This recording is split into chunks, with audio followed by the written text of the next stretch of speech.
Hi friends, welcome to Thilaga home. இன்றைக்கி இந்த வீடியோவில் உருளைக்கிழங்கு யூஸ் பண்ணி சூப்பரான ஒரு ஈவினிங் டைம் ஸ்நாக்ஸ் ரெசிபி பார்க்க போகிறோம். இந்த ரெசிபி செய்கிறதுக்கு 10 நிமிஷம் போதுங்க. உருளைக்கிழங்கு மட்டும் நம்ம முன்னாடியே வேக வச்சு எடுத்து வச்சிட்டோம்னா 10 நிமிஷத்தில் டக்குன்னு செஞ்சிடலாம். வாங்க இது எப்படி செய்கிறதுன்னு பார்க்கலாம். இங்கே பார்த்தீங்கன்னா ஒரு 2 உருளைக்கிழங்கு வேக வச்சு தோல் உரித்து எடுத்து வச்சுருக்கேன். இப்போ இதை நல்லா மசிச்சிக்கலாம். எந்த ஒரு கட்டியும் இல்லாமல் மசிச்சிக்கோங்க. இப்போ இது கூட இந்த கரண்டிக்கு 1 கரண்டி அளவு கார்ன்ஃப்ளவர் சேர்த்துக்க போகிறேன். அதாவது 1 டேபிள் ஸ்பூன் அளவுக்கு கார்ன்ஃப்ளவர் சேர்த்துக்கோங்க. அப்புறமா கொஞ்சமாக சீனி சேர்த்துக்கிறேன், லைட்டாக கலர் வர்றதுக்காக. அதுக்கப்புறமா மிளகுத்தூள் சேர்த்துக்கிறேன். காரத்தை அந்த மாதிரி சேர்த்துக்கோங்க. இந்த ரெசிபிக்கு காரம் ஃபுல்லாகவே இந்த மிளகுத்தூள்லேருந்து தான் கிடைக்கும். அதனால் எந்த அளவுக்கு காரம் உங்களுக்கு வேணுமோ அந்த அளவுக்கு சேர்த்துக்கோங்க. அப்புறம் கொஞ்சமாக கரம் மசாலா சேர்த்துருக்கேன் ஒரு ஃப்ளேவருக்காக. இது வேண்டான்னா கூட நீங்கள் ஸ்கிப் பண்ணிக்கலாம். ஃபைனலாக தேவையான அளவு உப்பு சேர்த்துட்டு நல்லா ஈவனாக இதை மிக்ஸ் பண்ணி எடுத்துக்கலாம். நார்மலாக நம்ம சப்பாத்தி மாவுலாம் பிசையும் போது ஒரு மாவு மாதிரி திரண்டு வரும். இது உருளைக்கிழங்கு அப்படிங்கிறதுனால அந்தளவு வராது, கொஞ்சம் ஸ்டிக்கியாக தான் இருக்கும். ஸோ நீங்கள் இந்த மாதிரி பிசைஞ்சு எடுத்துக்கோங்க.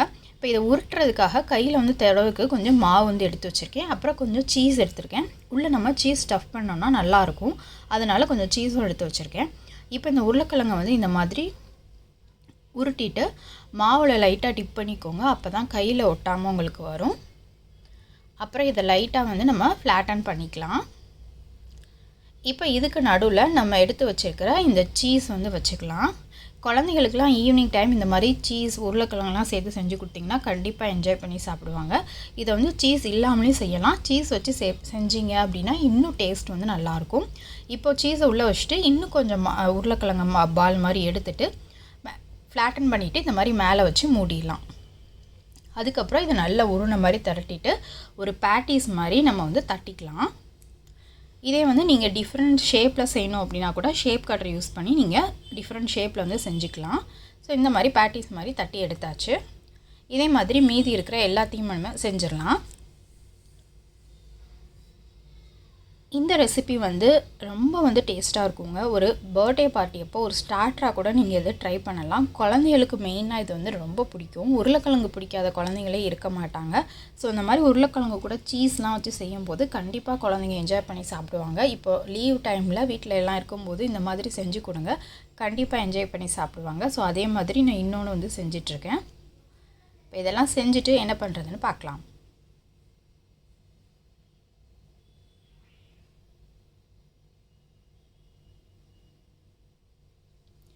இங்கே பார்த்தீங்கன்னா நான் 2 உருளைக்கிழங்கு தான் எடுத்துக்கிட்டேன்.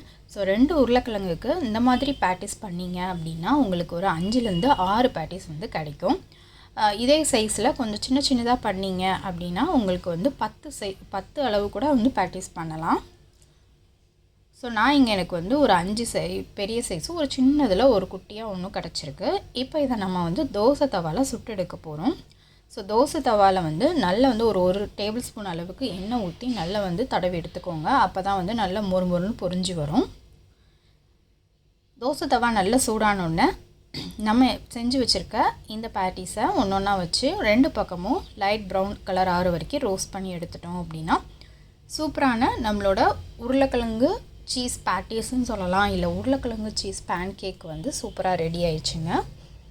இது நம்ம சுடும்போது அந்த உள்ளே வச்சுருக்கிற அந்த சீஸ் நல்லா மெல்ட் ஆகி நம்ம சாப்பிடும்போது ஒவ்வொரு பைட்லேயும் அந்த சீஸ் கிடைக்கிற மாதிரி இருக்கும்.